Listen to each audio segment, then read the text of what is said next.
ต่อไปเชิญท่านฟังบทความที่ใส่หัวเรื่องว่ารถบรรทุกบ่ติดป้ายทะเบียนเป็นวิธีลบหลีกความผิดของเจ้าของรถหรือบ่ท่านผู้ฟัง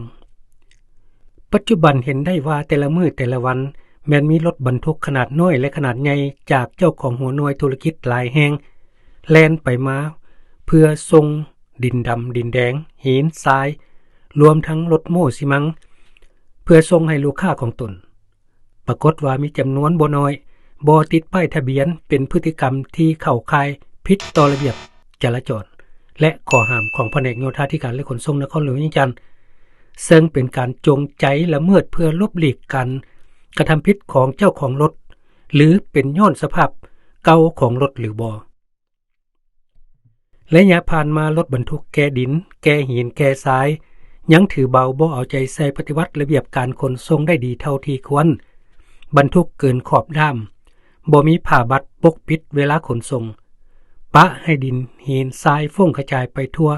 สร้างความสับสนรำคาญให้สังคมสร้างความเปื้อนตามถนนหนทาง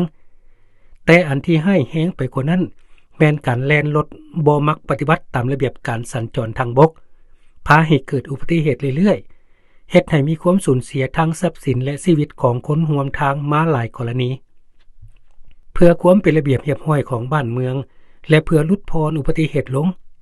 แผนกโยธาธิการและขนส่งนครหลวงวิจันทร์ได้ออกแจ้งการเกี่ยวกับระเบียบการเคลื่อนไหวพร้อมทั้งข้อห้ามต่างๆไว้อย่างละเอียดแล้วซึ่งสังคมสามารถมีส่วนร่วมโดยเฉพาะถ้าพบเห็นรถบรรทุกแก่หินแก่ทรายเฮ็ดให้ทรายเหียดินเหียหรือบ่ปกผ้าบัดให้บันทึกข้อมูลและแจ้งหาเจ้าหน้าที่ตำรวจจราจรหรือแผนกโยธาธิการและขนส่งนครหลวงวิจันทร์ทานจะได้รับส่วนแบ่งค่าปรับใหม่30 ส่วนน้อย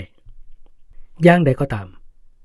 การปฏิบัติระเบียบการนั้นจะให้ปรากฏผลเป็นจริงภายในมื้อหนึ่งยามเดียวแม่นเป็นไปบ่ได้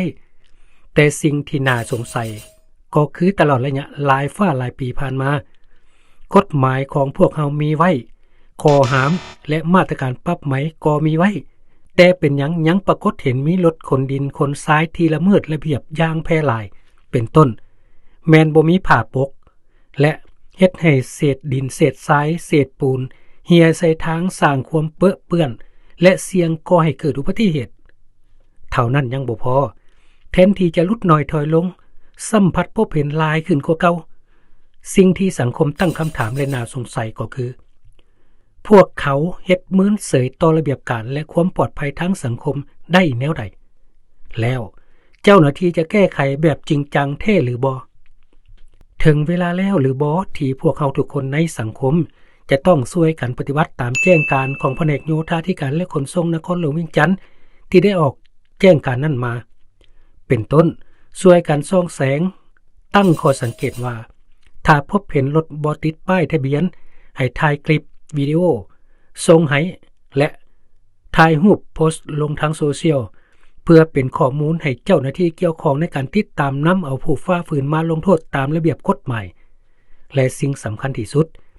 ก็คือฝากถึงหน่วยงานที่เกี่ยวข้องให้หันเข้าสู่การปฏิบัติเวียกงานอย่างเข้มงวดและกว้างขวางกว่าเก่ากับรถที่ละเมิดระเบียบการนำเอามาลงโทษให้เข็ดหลาบ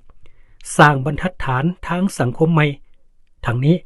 ก็เพื่อยกสูงความปลอดภัยในการใช้รถใช้ถนนสร้างความเป็นระเบียบเรียบร้อยในสังคม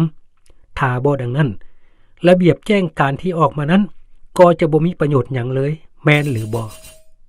บทความโดยผาตุง